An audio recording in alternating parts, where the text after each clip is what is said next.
A juicy spring snowstorm's moving in tonight. This is a live look from Old Town Square in Fort Collins, where you will just have to believe me that some snowflakes have fallen. The system is moving south, first with a drop in temperatures, and then many areas can expect overnight some snow. 9 News meteorologist Kathy Sabin keeping a close eye on this storm. It's already getting chilly and apparently some snow in some places. Yeah, and this is a live look with the Fort Collins camera, and we've had just kind of some rain and snow. You can see the sidewalks are wet, and you know, it's just getting going. So be patient because it's coming. Probably more cold and snow than you're ready for. The pavement in Denver is still dry. It's not as windy because the front has moved through. We're tracking conditions around the area, which will include rain and then snow overnight. We're down to 40 in Denver, so the front is just to the south of us after highs close to 80, but gusty winds at the surface, still blowing over 50 miles per hour in areas like Lyman and Akron. The red flag warning canceling out for high fire danger as the rain and snow begin to pick up over the northern mountains along the Colorado-Wyoming line. And just north of Denver, Superior, Erie, Broomfield, we're getting a little rain, a little grauple, a little thunder and lightning, and some snow outside of Estes Park and Fort Collins. Heaviest snow is going to fall in the mountains, up to a foot of snow possible between tonight and Saturday morning, with winter weather advisories that are out for some heavy wet snow that could break tree branches and bring power lines down. Snow really fills in overnight, goes most of the day tomorrow. You'll have sloppy wet snow for the morning drive. This is going to go off and on through Saturday morning before we finally start to see this system kind of wind down. Temperatures trending out of the low 40s into the low 30s with some rain and snow over the next few hours. Part of your weather headlines as the storm moves in tonight. You'll wake up to snow tomorrow, but what about the Easter holiday weekend? Details on that forecast coming up. New tonight, 2 people are in custody after a deadly shooting led to a crash in Green Valley Ranch. Officers arrested Ashley Stone and David Bland today. Police say that Stone got into an argument with a woman yesterday afternoon. Then they say Stone and Bland followed the woman's car, opening fire on that vehicle, killing the man driving. That caused a crash that sent a woman and 2 children to the hospital. It's not clear how serious their injuries are. Stone and Bland now face murder charges. Today, a jury found a man from Broomfield guilty of stalking his wife before killing her. 9 News reporter Ria Jha has been following that trial and is along now. And prosecutors say that he pretended to be his wife's ex-boyfriend in the months leading up to her death. Yeah, and during that trial, he made the case against Daniel Krug. With his marriage falling apart, prosecutors say Krug created a threat, hoping that fear would bring them closer. Bailiff informed me that you all have reached a verdict. The consequences are unavoidable now.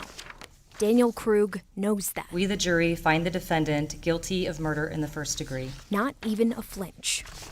In the months before Christine Krug was found unconscious in their garage in Broomfield, she lived in fear for weeks, haunted by a stalker who turned out to be her husband, Daniel Krug. Guilty of count number 2, stalking, extreme emotional distress. Krug sent Christine anonymous threats, bought burner phones, created fake email accounts, and blamed it all on her ex-boyfriend, who lived 500 miles away. We, the jury, find the defendant guilty of count number 4, criminal impersonation. On December 14th, 2023, prosecutors say he hit her over the head, then stabbed her in the heart. He tried covering it up by disabling their home security system, staging fake text messages, even covering the doorbell camera with tape.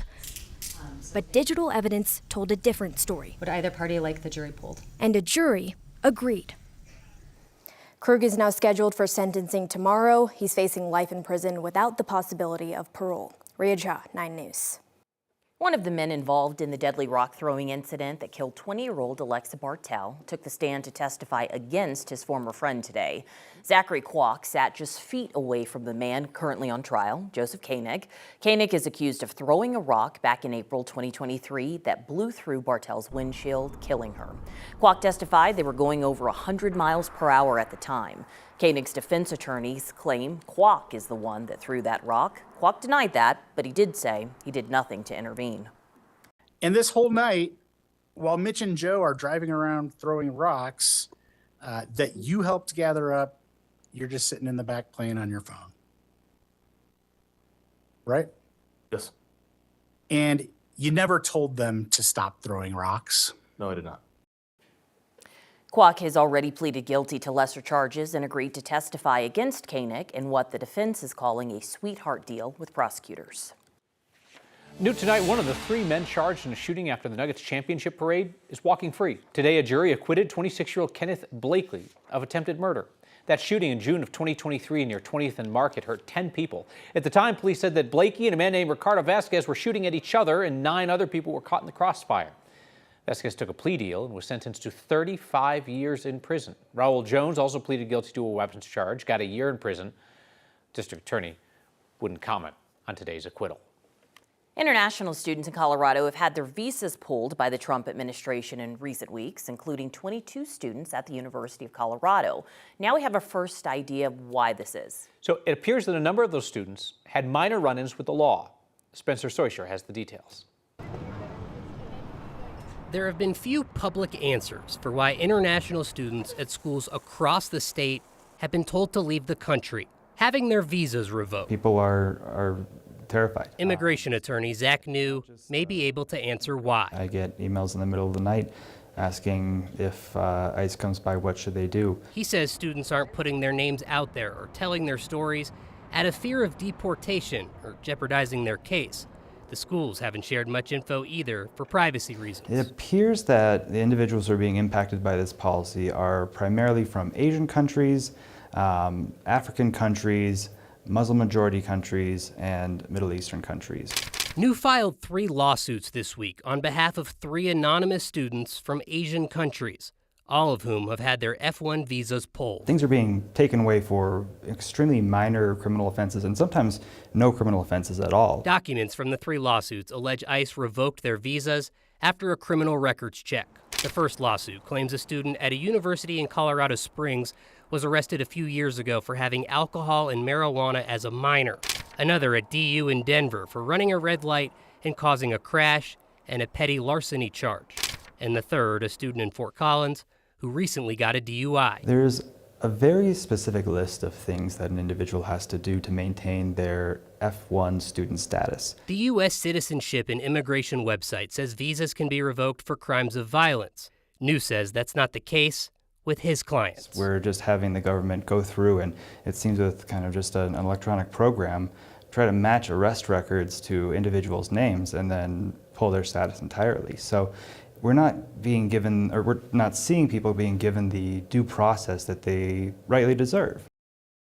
New told Spencer Soisher that people with violent criminal histories would not have a case with this type of lawsuit. He says he expects to file more suits as soon as this week, but he says that some students are already self-deporting out of fear of being detained. 2 Colorado parole employees face charges over accusations they faked their attendance at a state-required training session. Documents show Nathan Oldorf and John Krabari were placed on leave January 31st. Prosecutors say Oldorf claimed that he spent an entire day training Krabari in defense tactics, which Krabari needed to keep his law enforcement certification. But an affidavit obtained by 9 News Investigates shows that training class never happened. Instead, the 2 were caught on video having breakfast at a restaurant in Centennial. Both men are now charged with felony forgery and official misconduct. The Department of Corrections says they take these matters seriously and they are cooperating with authorities on the investigation. A bill to ensure that transgender and non-binary people have their preferred pronouns used on their death certificate will soon become law in Colorado. Democratic Governor Jared Polis signed that bill today. It requires anybody who fills out the death certificate to record the preferred identity of the person who died in addition to someone's biological sex.